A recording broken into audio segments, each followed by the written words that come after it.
Hi guys, it's me Danielle, Danibuttons, and I'm here today to film a massive book haul that I have. So if you've been following my channel, you know that I was on a book buying ban, and that was for both coloring books and reading books. So today I want to show you all of the reading books I have acquired since my ban ended and a few before it did. So yeah, I decided on my channel I was going to try to share 1 to 2 videos a month that are not coloring, just to show you my other hobbies, get to know me a little better, things like that. So this is going to be one of those videos this month. I have a really big stack next to me. Also, I'm really excited to film with these nails. They're super pretty. These are actually Sally Hansen's collaboration with Crayola, so I thought that's funny for coloring friends that these are Crayola nail polishes. But yeah, I'm gonna go into the giant stack next to me and show you what I got. Some of them I'm gonna talk about, some of them I don't know if I'll have much to say, but let's just get right into it. The first stack I'm gonna show you are all from Book Outlet. Book Outlet is a really cool website that sells overstock books for really super cheap prices. So I might be able to even remember some of the prices of these things, but if not, I always link Book Outlet down below, and if you're new, you can get $10 off your first purchase, and then I also get $10 credit, and I actually use some of that credit from people using my link for these books. But let's just show you something to look at. So the first thing I bought is this National Geographic Almanac 2019. So I bought this to cut up for my glue booking hobby / obsession. This is just, it's a really high quality, and since it's 2019, I want to say this was like $2 or $3.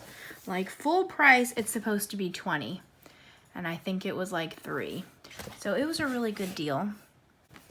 Yeah, so I'm really excited to cut this up. I think it has some cool stuff in there, and I actually might read some of it first. Surprise, surprise, but it has like chapters, and then the beginning of each chapter, watch me not be able to find one. Yep, it's happening. Yeah, the beginning of each chapter has these quizzes, so it'll be like, which is the world's largest predatory fish? And then the answer, it tells you what page the answer's on. So like, it's really cool that it kind of gives you a hint at what's in each chapter and teaches you something. And it's just, it's beautiful. National Geographic is obviously very well known for all their beautiful photography, so I'm excited for that one. I'm going to be making a pile next to me, and let's hope and pray that it doesn't come tumbling down, because that's happened before in hauls, and it makes me scream. Then, the next thing I got, also probably for glue booking, this is a Christmas sticker book. As you can see on here, it says it is $6.28, but I also got this one for, I think, $2. So originally $6.95, but basically there are apparently 400 reusable stickers in here. So this is for kids, and they give you like a little play mat to put all your stickers on. But I plan on using this in my Christmas journals that I would like to make, or maybe in my planner, or maybe to seal cards. Like some of these, especially these round ones, would be really nice to seal cards. But again, for like $2, I couldn't leave it there, you know? So I actually, all of these things I ordered with Christmas presents for other people. So that was my own justification, is that like I'd buy some books for my uncle and then throw in some for me. But yeah. Next up is Notes on a Nervous Planet by Matt Haig. I think I actually have another book by him in this pile later, but he is an author that's really popular. He wrote about 5 or 6 books. I have like 5 of them, and I didn't read most of them yet. Shh.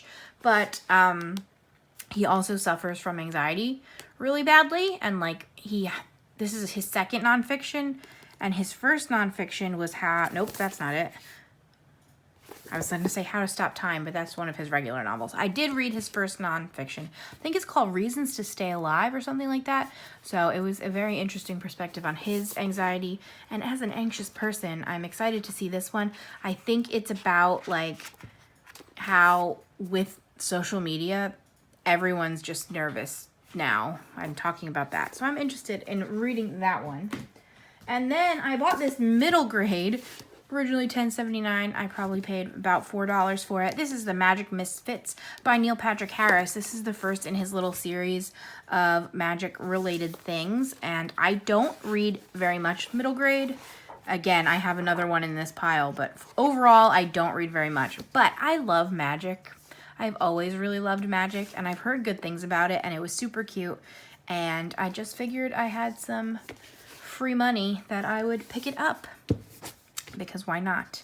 I didn't realize how short it would be, but like middle grade is really nice as like a palate cleanser, especially I read a lot of like murder books, so it's nice to throw in a nice one every once in a while that you can just get through quick and move on. Also, I moved everything again. Okay. Next up is We Sold Our Souls by Grady Hendrix. I have read 2 Grady Hendrix, and again, I have another one in this pile. This is weird how this is working out, but I really enjoyed both of them. I read Horror Store, which is like an IKEA parody horror book, and I read My Best Friend's Exorcism, which is a cool 80s horror parody book. I don't know what this one is about. We Sold Our Souls. What's weird about his books is his covers fit in so well that you almost don't know that they're fiction novels, because I thought when I saw this that this was like some sort of nonfiction, but it is definitely not. So I assume it is another funny horror story that I'm hoping to really enjoy. So issue 666, Hellstock. So who knows what this will be about, but I've liked his other 2. Next up is a classic. It is Jane Austen's Emma. I have not read very many classics at all, and I don't really mind that I haven't read the classics. Like, I'm not one of those people that are like, you're uneducated if you don't read the classics. How can you call yourself a reader? I think you should be reading what you enjoy and not worrying about it, but I have heard that this one is funny, and this is the one that Clueless is based off of, right? Yeah, Sam says yeah in the background. And Clueless is fun, so I figured I'd give it a try, and this is a really cool and nice edition. I think these might be exclusive to Book Outlet, but it's like a weird texture. I don't know how to explain it, but it's like, I don't think you could even hear it, but it's an interesting texture. And again, this says it must not be exclusive to them, because it says it was $17.99 originally, and again, I probably got it maybe for $7. This might have been an expensive one, but I am excited to give this a shot, or it'll look pretty on my shelves, and I can pretend I'm fancy. Next is Never Have I Ever by Jocelyn Jackson. Ay, ay, ay. This is a thriller book, and I'm pretty sure it's about like a woman moves to this town and joins this book club, and they play Never Have I Ever, and things get crazy and out of hand, and like they reveal a lot of secrets. Don't know, but I kept seeing it around, and once it was on Book Outlet, I had to get it. This one I keep hearing about too. I don't know. I don't even know, like I don't hear good or bad things. I just have heard about it. This is called The Bees by Lillian Paul, hopefully, and it is literally told from the perspective of a bee. So apparently Flora 717 is a sanitation worker, and it's her story, and I'm very intrigued by that. And in college I actually took a bug class, and I did a presentation all about bees and their little like hive dances and things like that. So I'm interested in reading this. I think it should be fun. And next up is Dating You, Hating You by Christina Lauren. This Book Outlet is another place for me to find like genres I don't read too much of. So this is a romance book, and I actually have at this point read I think 3 or 4 of Christina Lauren books. And guess what? There's another one in this pile. This is weird how this is happening, but I guess I just have some favorites. But I don't know what this one is about at all. I don't know. Insta-love, maybe? Who knows? But I have enjoyed their books so far. I think all of them that I've read I've enjoyed. But it could be because I'm new to romance genre. So sometimes when you're new, you don't like have a bar set for what's really good or not. But I like them. So that one's on there. And then finally from Book Outlet is The Great Pretender. This one has residue from a sticker, but it's okay. But this is a nonfiction book. Apparently this came from Books A Million, so that's funny, about a doctor and 8 healthy people commit themselves to a mental hospital, and then they have to try to get out in 1973. So they are approved, I'm pretty sure they're approved mentally healthy people, and they commit themselves, and then they struggle to get out, and they get out with a whole bunch of weird diagnoses, and it's just about how mental hospitals worked back then, and it kind of changed the understanding of madness forever. So I'm interested in that. Next up is one I pre-ordered, and I waited forever for this. This is Hollowpox, The Hunt for Morgan Crow, from book number 3 in the Nevermore series by Jessica Townsend. I absolutely loved book 1 and 2. This is also middle grade. This gets compared to Harry Potter a lot, and I can see it. So it is not the same at all. But for me, it gives me like the same feelings. It is about this cursed child who essentially, very shorthand, discovers another land. It's super short, but basically it's like her learning about abilities, and there's a school involved. I don't know. I really like it. I'm so excited it's finally here. It got pushed back almost a year, I think probably in part due to Corona, but I'm reading it now. I was going to try to read 50 pages a day, and it hasn't been going well so far because of all, like, I've been weirdly busy to things, so we're going to try to get back into it. It's a fun, easy read, and I love it a lot. So this is book 3. I highly recommend these, and I also bought these for all of my nieces and nephews. So everybody is getting this series. I didn't buy them number 3 because I don't think they've read any of them, but I bought 2 of them number 1 and 1 of them number 2. So next up is my stack of Book of the Month books. If you don't know, I'm a member of Book of the Month, and every month they give you 5 selections, and you can purchase 1 as your selection, and then you could add up to 2 more from those 5, or they have other books in the shop, past books. It's a whole thing, and I love this. I actually got this. I've been a member for almost a year exactly, and I think I skipped 2 boxes. You can also skip, which is really nice in case you're not interested in anything, but you could skip or you can go crazy. So I want to say this was my September book. I bought 2 in September, and I actually read 1, and once I read the book, I donate them to the library, or no, basically that. I basically donate them to the library, so I don't have the other one, but the other one was 1 by 1 by Ruth Ware, which I was medium on. I want to say 2 to 3 stars. This is Anxious People by Frederick Bachman.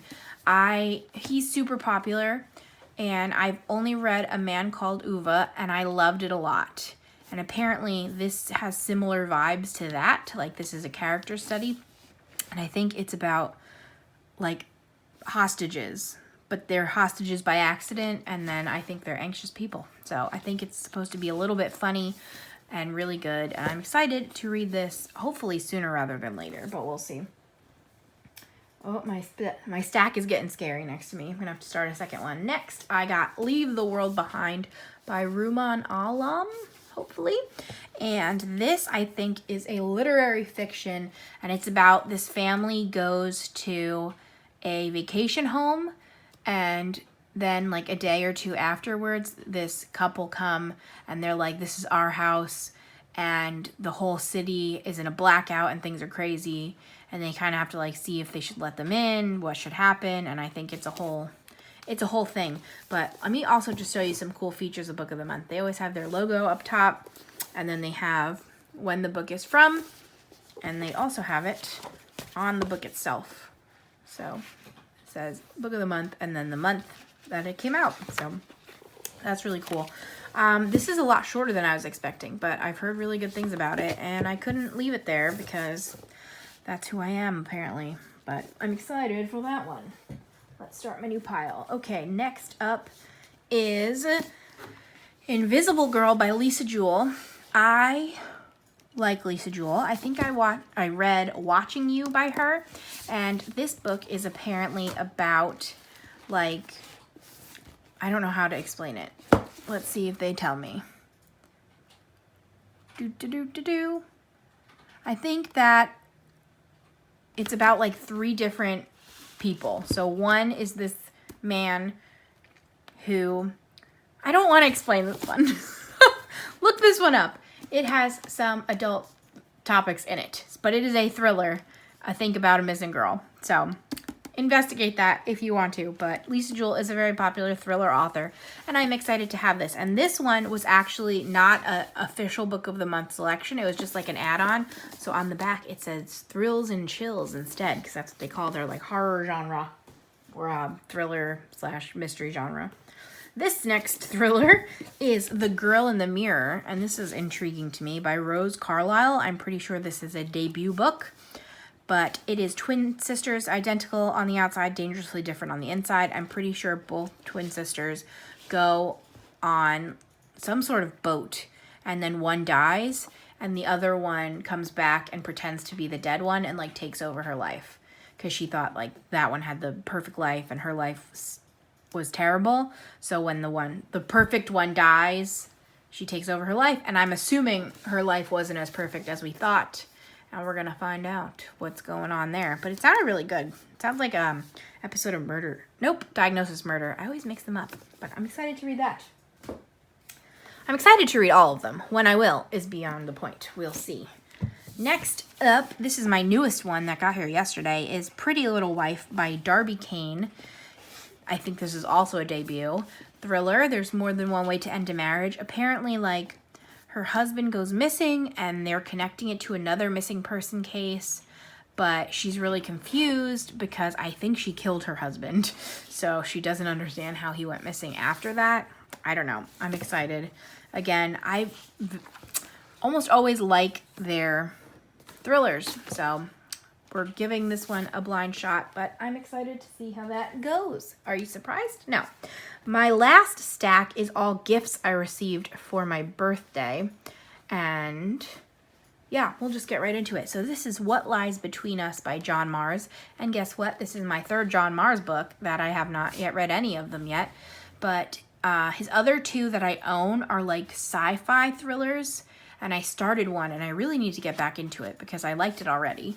But this, What Lies Between Us, I'm pretty sure is about, like, they're holding some lady captive in the attic. So, every other night, Maggie and Nina have dinner together. When they're finished, Nina helps Maggie back into her room, to the attic, into the heavy chains that keep her there. Da-da-da. So, we'll find out why she's in there, but I heard really good things about this. So, and it looks like it is at least dual perspective. Maybe more, I don't know. Sometimes with thrillers, you can't flip through and look at the titles because it'll tell you what's going to happen. So I'm going to try not to spoil that for myself. And that was from my sister-in-law. I don't know if I said it. And this was also from her, In 5 Years by Rebecca Searle. I don't really know what genre this is, but it's a super pretty book. Do you see the gold foiling? Yes. But apparently this is about, let's see her name. Is her name in here? Danny. Oh yes, this is Danny, but spelt differently, and I'm interested in seeing what her full name is, because there's two books that I really wanted that are apparently about Danny's, but neither of them are Danielle's, so we'll see. But this is about Danny, and she's like engaged to this man and like thinks she loves her life, and then she goes to sleep one day and wakes up, and it's 5 years in the future, and she's like married to somebody else, and then the next day she's back in her regular life.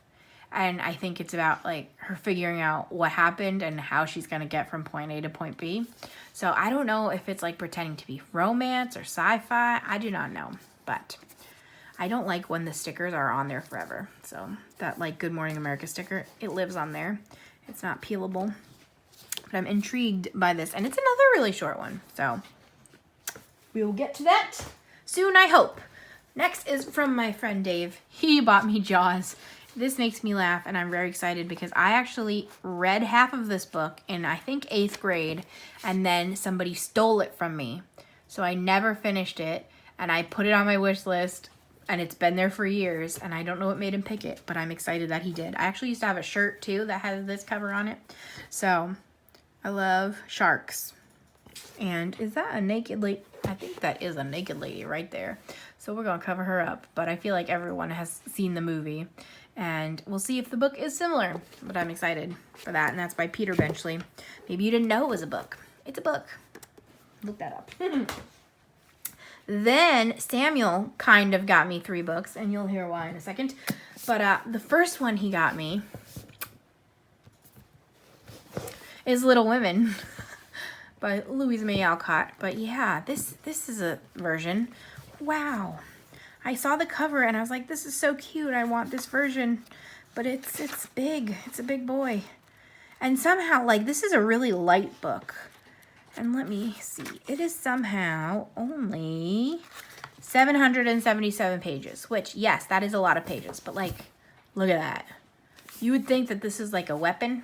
It's very light. But I'm excited. And it's super pretty and super cute. And I also have never read Little Women. So This book has been getting a lot of hype this year since the movie came out, and a lot of people that I follow read it and said that they were surprised at how good it was. And also, it's Rachel's favorite book on Friends. So that, let's read that. That might be one that sits on my shelves for a little bit. We'll see. Okay, then Sam got me the second Christina Lauren from the pile, and it is In a Holidays. Christina Lauren are actually a duo. There's two of them. One is Christina and one is Lauren, and they're like best friends, and they write books together. And they also are always dual perspective, I think. Watch this one not be. I don't know. But usually they're dual perspective because one of them writes each character. And I don't know what it's about, but they're auto-buy authors for me at this point. So it's a Christmas story. So I do intend to read this month or next month. This is like staying in my nightstand. We're going to get to this one. Next is a funny story. So for my birthday, I apparently have made it a new tradition to go book shopping with my dad, like as my birthday gifts from him. So I bought this book with him, and Sam had already bought it. And Sam was with us, so he let me buy the same book twice. So he had to return his copy. And now I've kept the one that I technically got with my dad. But this is my second Matt Haig book, and it is called The Midnight Library. And I've heard really good things about this too. And it is about, I think, a lady who is thinking about committing suicide, and she goes to this midnight library, like as an in-between place, and she gets the opportunity to read different ways her life could end or change, or like what would have happened if she made different decisions. So we will see, but I'm excited to read this. And apparently this is another Good Morning America book club pick. Who knew? I didn't notice that originally. Next up is my second Grady Hendrix book. This is the Southern Book Club's Guide to Slang Vampires. And I've been seeing this book everywhere. So you might have heard about this one already, but this one has a fun cover too, I think. It's supposed to look like a library book, and it's this really nice pistachio green. And like, look how pretty that is. So I'm excited. Yeah, see, I read Horror Store, My Best Friend's Exorcism. I just bought We Sold Our Souls. And I have not heard of Paperbacks from Hell. I think I did see it in the stores once, but I, again, thought it was some weird, like nonfiction or something. So I might investigate that one too. But this one is about, I think, vampires, obviously. And I think like a vampire moves into their town, and then only this one lady from book club figures it out and then gets her book club to conquer him or something. And it is in the 90s, and I'm excited for that too, because his other book was from the 80s and I like that, so I'm interested in seeing his take on the 90s. We're down to two more. We're almost at the end. Next is a sequel. This is A Beautifully Foolish Endeavor by Hank Green. So you might have heard of John Green, which is his brother, but this is Hank Green's second novel, and it is a sequel to the first book, an absolutely remarkable thing. And this is like a light sci-fi / contemporary book. The first one is about this girl who discovers a statue and like films it for YouTube, and it turns out that those statues are everywhere in the whole world. Like they just appeared overnight everywhere in the whole world. And she gets credit with like discovering them and naming them and things like that. And she kind of goes viral. And it's about that. And then there's some sci-fi, and I'll let you either infer or look it up. I don't want to spoil it. So I don't know what this is about, but the first one did leave on a cliffhanger. So I'm going to assume it just continues the story. But I'm excited for this one. As with all the other ones, apparently that's my code word, and I hope you have not been making that a drinking game, because you'll be dead. But I'm interested. I'm intrigued. I'm ready to see how the story goes. But I really enjoyed the first one, and Hank Green is a fun time. He makes TikToks now, and Sam and I enjoy them. Okay, my stack is nearing collapse. So the final book is Jodi Picoult, The Book of Two Ways, and she is quite possibly my favorite author. I almost definitely have read the most of her books. Probably, let's see. I mean, I've probably read the most Harry Potters, because there were 7. But then I've read a whole bunch of her books, and I really love basically all of them. They're very, very heavy, though, usually. So to be honest, I only really read 1 or 2 a year. because they're very intense and they like leave you sucker punched for a little bit. So this one, The Book of Two Ways, I think is about a lady who is possibly like she's on a plane and it's going to crash, and then she makes the decision to either call like her husband or like her ex-flame, I don't know, and then the story plays out as if she did both, is what I think this is about. So she recently in her books has been doing a lot of cool stuff with the formatting. Like one of her books, she told the whole story backwards, and then one book I don't know, there's lots of dual perspectives or multi-perspectives and things like that, but they're all a good time. And by that, I mean they're all an intense time, and I really like them. So she's another just auto-buy author. So when this came out, I had to buy it. So that is all of my massive book haul. Hopefully, I will actually get to reading these books. I'm okay, though. I'm not okay, but I don't know. Let's investigate the situation. This year, I don't know if I wrote down the last two. No, I'm not okay. I've bought a lot of books this year, and I need to get to reading them. I'm hovering around 200 unread books on my shelf, which I know seems super crazy to a lot of people, but probably 100 of them were bought at library book sales and things like that. So this is a collection over many, many years, and I will read them. You watch. So that is all from me. Thank you so much for watching. If you made it all the way to the end, let's say something. What should we say? Let's say peaches. I know there's a fun emoji for that if that's what you want to say. But let me know if you're interested in any of these books. Maybe we could even buddy read. That would be a fun time. Or if you want any more information, things like that. I could also link them, but I don't think I will. So if you want links to any of them, let me know that too. So thank you so much. Subscribe if you haven't. I'm a fun time. In 2 days, I will have my coloring haul part 2, which I'm sure you are all much more interested in. And yeah, we will go from there. But I'll see you guys later. Bye.